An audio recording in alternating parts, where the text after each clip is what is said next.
हमारी पार्टी तो हमेशा ही जो पीड़ित हैं, दलित हैं, जो मतलब कमज़ोर हैं समाज में, उनके मतलब उत्थान के लिए, उनको अपलिफ्टमेंट के लिए काम करती है और सबको जोड़ने का मतलब ही समाजवाद है और उन्हीं को सबको साथ में लेके चलते हैं हमारे राष्ट्रीय अध्यक्ष अखिलेश यादव जी। और लोग जुड़ भी रहे हैं। पिछले चुनाव में आप लोगों ने देखा भी कि भारी तादाद में पीडीए के लोग जुड़े हैं और अब भी जगह जगह प्रोग्राम कर रहे हैं। हम लोग पार्टी प्रोग्राम कर रही है और लोग हमारे साथ जुड़ रहे हैं। इसमें पीडीए पाठशाला की क्या बात है भाई, ये तो अगर कमजोरों को साथ में लेके चल रहे हैं या पिछड़ों को साथ में लेके चल रहे हैं या जो अल्पसंख्यक हैं उनको साथ में लेके चल रहे हैं या अगड़ों को साथ में लेके चल रहे हैं, तो इसमें क्या बुराई है।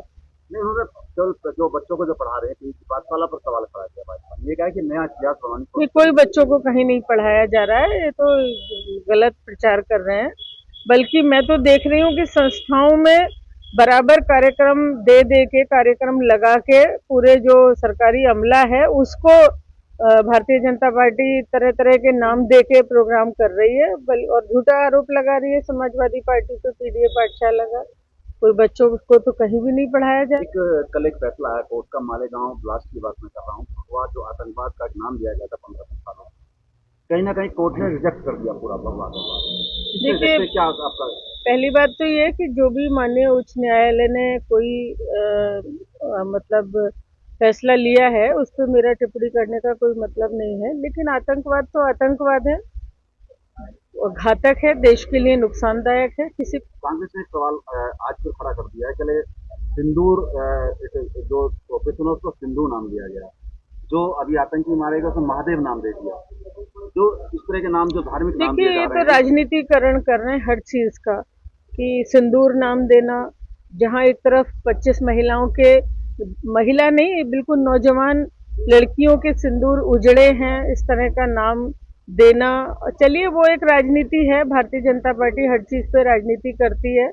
बड़ा दुर्भाग्यपूर्ण रहा और जिस तरह की कार्रवाई हुई, जिस तरह का ये सीज फायर हुआ, ये बहुत बड़ा प्रश्न चिन्ह है कि ये किसके कहने पे हुआ। विपक्ष ने मांग की कि ये किसके कहने पर हुआ है और जिन पे शुबा है, जिन्होंने बार बार ये कहा है कि हमने सीज फायर कराया है, तो खुल के आदरणीय प्रधानमंत्री जी ने ये भी नहीं कहा कि नहीं वो झूठ बोल रहे हैं। तो कहीं ना कहीं किसी दूसरे देश के राष्ट्रपति के कहने से सीज फायर हुआ है, बड़े सोचने की जरूरत है।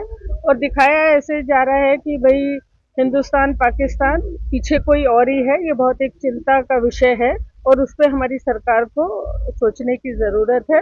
और जहां तक ऑपरेशन महादेव का सवाल है, 3 महीने में या कितने, लगभग 100 दिन या कितने हो गए हैं, तो तब से तो किसी का कोई आतंकवादी मारा नहीं गया। और फिर अचानक से जब सवाल से घिरी, एक हफ्ते तक बराबर जो है विपक्ष मांग करता रहा कि मतलब चर्चा होनी चाहिए इस पर, तो फिर उसी दिन जो है वो आतंकवादी मार दिए गए। तो कहीं ऐसे रखे हुए थे पकड़ के, क्या समझ नहीं आया। बहुत बड़ा सवाल है ये और कहीं संतुष्ट नहीं है विपक्ष और ना ही इस देश की जनता। जैसे कांग्रेस ने कहा है कि धार्मिक नाम दिए जा रहे हैं, तो उससे क्या आप समर्थन करते हैं?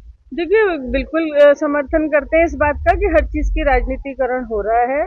इस तरह के नाम दिए जाते हैं, इस तरह की बातें की जाती हैं ताकि वोट को पोलराइज किया जाए और कहीं ना कहीं उन महिलाओं को, उन लड़कियों का जिनका सुहाग उजड़ा है, उनको ये दुख पहुंचाने वाला एक नाम है और कोई आवश्यकता नहीं थी ऐसे नाम की। बिहार में कुछ करके दिखाते तो ज्यादा अच्छा होता और ज्यादा, भाई मेरा ये कहना है कि ना तो पीड़ितों को कोई मुआवजा दिया गया, ना पीड़ितों को कोई नौकरी रोजगार की कोई बात हुई और ना ही उनके साथ कुछ ऐसा हुआ कि उनको कहीं तसल्ली होती कि सरकार ने हमारा बदला लिया है, ऐसा भी महसूस नहीं हुआ। बिहार में एसआर की बात करें, बिहार में भी बड़ा प्रश्न चल रहा है, चुनाव होना है। अभी तेजस्वी ने ये कहा है कि मेरा वोट काट दिया, वोट नाम नहीं, जबकि चुनाव आयोग ने कहा कि इनके 2 वोट हैं। तो ये किस तरह का मैसेज है, क्या दिया मैसेज दिया रहा है? देखिए, इस विषय में तेजस्वी ही ज्यादा बता पाएंगे कि कौन सी कोई कंफ्यूजन है या सच में काटा गया है। ये तो अब वही बता पाएंगे कि किस लिस्ट में उनका नाम है, किस में नहीं है, एक जगह है, 2 जगह है, ये तो वही बता पाएंगे। मुझे जानकारी नहीं है। लेकिन ये जरूर कहना चाहूंगी कि ये नया क्या चीज आ गई कि चुनाव होने वाले हैं और आधार कार्ड, जो कि जिस आधार कार्ड से हमारा पासपोर्ट बना है हर हिंदुस्तानी का, राशन कार्ड बना है, कोई कनेक्शन हुआ है, कोई एडमिशन हुआ है, हर चीज उससे है, तो अब उसको मान्यता क्यों नहीं दे रहे? और ये नई वोटर लिस्ट का क्या मतलब है?